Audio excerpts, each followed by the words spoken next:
Alors, je vais m'inviter dans votre cerveau. On va parler un peu de neurosciences, parce que je sais qu'il y a beaucoup qui ont déjà eu à procrastiner. N'est-ce pas? On commence, demain on abandonne, après on recommence, après on abandonne, après finalement le cerveau ne sait même pas si c'est du Soupou-Kandja ou c'est du Tchéboudienne. C'est normal. C'est pourquoi je n'ai pas aimé tout à l'heure qu'on demande à mon petit camarade là de rester tranquille. Il est dans son monde, laissez-le. C'est comme ça, on est tous passés par là. Et on apprend de lui. Il faut le laisser vivre, c'est ça. Alors, on va parler de karma, mais d'une autre manière, sous le format... Sur le format? Tu sais pourquoi je te pose la question? C'est le cerveau. J'ai envie de m'inviter dans ton cerveau. J'ai aimé tout à l'heure quand Diolo a parlé du Japon. Je suis très attaché à nos cultures et à nos valeurs. La première fois où j'ai parlé de leadership africain, on m'a dit, mais Jupiter, qu'est-ce que tu crées encore? J'ai dit, non, mais il y a le leadership, oui, mais il y a le leadership made in Africa. Nous avons nos réalités. Des choses sont valables chez nous, ne sont pas valables ailleurs dans le cas du leadership. Même si je n'aime pas trop quand on parle de leadership féminin, parce que j'ai dit que le leadership, à la base, c'est la femme. C'est à cause d'une pomme de 150 qu'on nous a chassés de l'autre côté. À cause des femmes. Dieu a dit ne mange pas. À cause des femmes, on a mangé. Il n'y a pas plus d'influence que ça. Donc le leadership même, c'est la femme. Donc pas besoin d'ajouter leadership féminin encore. Bon, c'est nous les hommes, on doit se chercher. Voilà. Donc, quand on parle de Kaizen, Kaizen c'est quoi? C'est l'amélioration continue. C'est deux mots. Kai, c'est pas du Wolof, hein. C'est du japonais ici. Donc, qui veut dire changement. Kai, c'est changement en japonais. Et Zen, c'est pas encore du Wolof, comme on aime dire, hey boy, non. Zen ici, c'est bon, c'est meilleur. Donc, ce qui donne Kaizen, le bon changement ou le meilleur changement, ou de façon générale, l'amélioration continue. Vous avez remarqué la plupart des véhicules de qualité que nous avons au niveau de nos institutions, c'est les véhicules Toyota. Vous avez remarqué? Toutes les grandes institutions du pays, du monde, c'est des véhicules Toyota. Ce n'est pas pour ne rien que ces véhicules ont une solidité. Parce que c'est made in Japan. Le concept est parti de là dans les usines Toyota dans les années 1950. Et depuis, ils ont révolutionné le monde dans tout.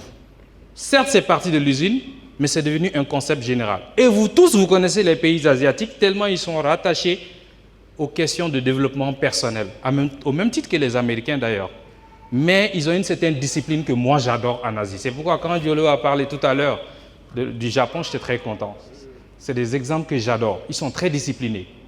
Nous, c'est ce qui nous manque. La discipline personnelle, l'autodiscipline.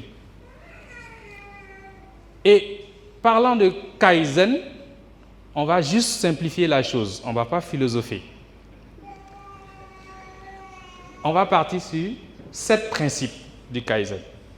Le premier principe du Kaizen, c'est ce que nous appelons le questionnement, la remise en cause.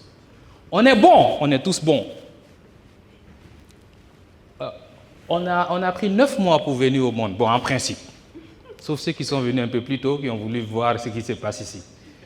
Mais si on a pris 9 mois, c'est parce qu'on n'est pas n'importe qui. Dites-vous que vous n'êtes pas n'importe qui. Dites-le. Vous voyez, c'est difficile parce qu'on a cette culture africaine qui... Non, on n'est pas n'importe qui, dites-le. Je ne suis pas n'importe qui. Voilà. Sinon, si on était pressé, en 2 mois, c'est sûr que beaucoup allaient venir au monde parce que les parents étaient pressés. Mais tout ce qui est important prend du temps. Dieu dit, calme-toi. 1, 2, 3, 9. Bon, si tu es trop pressé, je peux anticiper un peu, mais c'est 9. Et donc, le premier principe ici, c'est le questionnement, se remettre en cause. Ce que je fais, c'est bon, je ne suis pas n'importe qui, je suis bien, oui, mais qu'est-ce que je dois corriger? Qu'est-ce que je dois améliorer? Qu'est-ce que je dois démarrer? C'est le premier principe. Se remettre en cause. Les philosophes savent de quoi je parle. Yes or yes? Yes. Voilà. Bon, il n'y a pas de no. Hein. Après le questionnement, mais le bon questionnement, évidemment. C'est pourquoi j'aime l'intervention des philosophes dans tout ce que je fais. Il faut bien se poser les bonnes questions. Donc après le questionnement, on passe à une deuxième étape qu'on appelle la priorisation du changement. Oui, on veut changer, c'est bien. On veut changer. Mais dans tout ce qu'on veut changer, il y a beaucoup de choses, hein? N'est-ce pas? Il y a beaucoup de choses. Ma gestion des émotions, ma prise de parole, mon porte-monnaie, ma garde-robe. On veut changer beaucoup de choses. Mais attention, il faut savoir prioriser les choses. Prioriser dans la méthode Kaizen, c'est quoi? C'est commencer par des choses qui demandent peu d'efforts avec beaucoup d'impact. Vous comprenez? Peu d'efforts, mais beaucoup d'impact. C'est par ça qu'il faut commencer. Ça donne envie. Tu payes du guette-tchaf, ça ne coûte pas beaucoup, 50 francs, 100 francs. Mais imaginez quand vous marchez dans la rue, vous mangez du guette-tchaf, là, la joie que ça vous procure. Quand vous priez, c'est combien de minutes? 5 minutes, 10 minutes, peu importe vos confessions religieuses. Ça ne dure pas, la communication avec Dieu. Dieu ne nous demande pas beaucoup de temps, hein. 10, 15, 20, par rapport au temps que nous passons pour regarder les matchs de football, ou autres, ou les séries indiennes pour regarder les femmes, ou hindous. Mais regardez le retour sur investissement après. C'est pourquoi souvent quand on doit prier, on est fatigué, on dit « Oh Dieu, il faut comprendre, aujourd'hui je suis fatigué. » La prière de Timis, là, il faut comprendre. Dieu dit « D'accord. » Le jour où tu viens consulter Dieu, tu dis « Dieu, putain, ça ne va pas. » Il dit « Mon petit, il faut me comprendre. » Quand j'ai eu besoin de toi, tu m'as dit de te comprendre. Tu as fait 4 prières, tu as fait 3 prières, tu as laissé les 2. Aujourd'hui, laisse-moi m'occuper de Diolo un peu, il va avoir des millions. Donc, il faut savoir prioriser les choses. Commencer par les choses qui demandent peu d'efforts, mais qui ont beaucoup d'impact. Donc, apprenons à être proactifs dans la vie. N'attendons pas que les choses arrivent. Et le principe 4 nous dit quoi? Maintenant, si tu es proactif, le principe 4, il dit, si tu es proactif, c'est bien. Mais si l'erreur arrive, tu fais quoi? Le principe 4 te dit, corrige-toi immédiatement. Là encore, nous, Africains, on a un problème.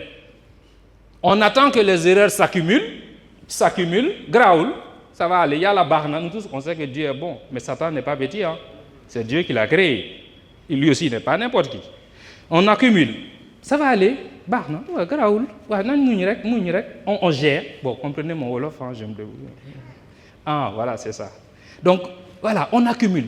Et à un moment, on se rend compte que voilà, il y a un trop plein d'erreurs, on ne sait plus quoi faire. On s'assoit maintenant et puis c'est comme ça qu'on commence à lire beaucoup la Bible. On cherche refuge auprès de Dieu. On commence à lire le Coran. On commence à regarder les vidéos des coachs pour se motiver, alors que toi-même, tu savais que tu étais en train d'accumuler. Donc, corrigez vos erreurs à tous les niveaux. Cinquièmement, c'est la durabilité. On est au sommet, c'est bien. Mais vous savez que la plus grande difficulté, c'est lorsqu'on est au sommet. Quand tu as un peu d'argent, tu n'as plus envie de retourner à la pauvreté. Je ne sais pas si vous avez déjà vécu ça. Quand tu as 10 000, ta démarche change au quartier. Moi, quand j'ai eu ma bourse de 400 000 pour la première fois à l'université, quand je passais à Koloban, je n'ai même pas fait cours. Quand je passais à Koloban, mais tout ce que je voyais, je dis, hey, c'est pas cher. Hein? Je regarde les chaussures, je dis, c'est pas cher. Oui, je suis à un autre monde. Et l'habillement même change à la fac. On pense qu'on est, fac droit, on pense qu'on est devenu magistrat. C'est nous, on va à Koloban, on achète les vestes, on ne veut plus de sac à dos, on paye les cartables et puis on pense qu'on est devenu magistrat. Sauf que ça, c'est la première année. Attends la deuxième année, tu verras. Donc, quand on est au sommet, c'est un autre challenge. Il faut se maintenir. Vous avez vu notre match d'hier? J'ai dit, c'est bien la défaite. Ça va nous pousser à revenir au premier principe, la remise en cause. Parce que quand on est au sommet, là, tout le monde a envie de nous tirer vers le bas. On s'est maintenu. Mais après, on va remonter, ne vous en faites pas. C'est normal. Regardez quand vous êtes chef d'État. Mais vous avez l'impression que vos problèmes se doublent encore. Quand vous avez des milliards, mais tout le monde vous contacte, même ceux qui ne vous ont jamais appelé.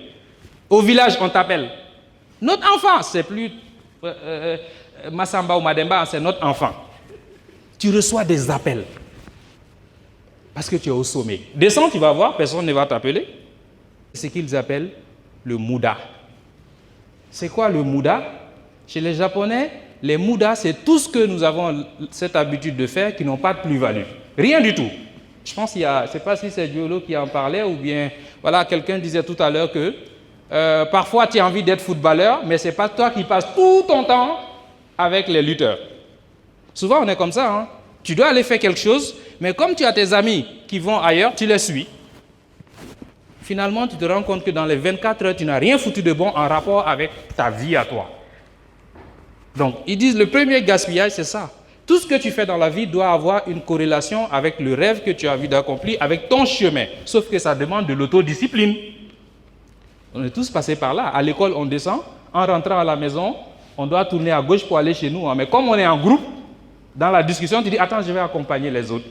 Tu accompagnes tout le monde jusqu'à un moment, tu te rends compte que tout le monde est parti. Voici ce que j'avais à partager avec vous.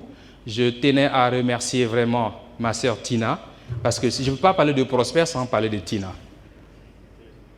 Quand j'ai commencé le coaching, elle était à côté de moi avant même que je ne connaisse Prosper. C'est elle qui m'a parlé de Prosper avant même sa venue. Donc merci beaucoup. Merci à toi. Merci à tes enfants. Merci à ton époux qui est avec toi tout le temps à tes côtés. Comme on dit, derrière une grande dame, ou bien à côté d'une grande dame, il y a toujours un grand homme. Voilà. Donc merci beaucoup à la famille. Et merci beaucoup à toi, Prosper. Merci. Tu as plus le son.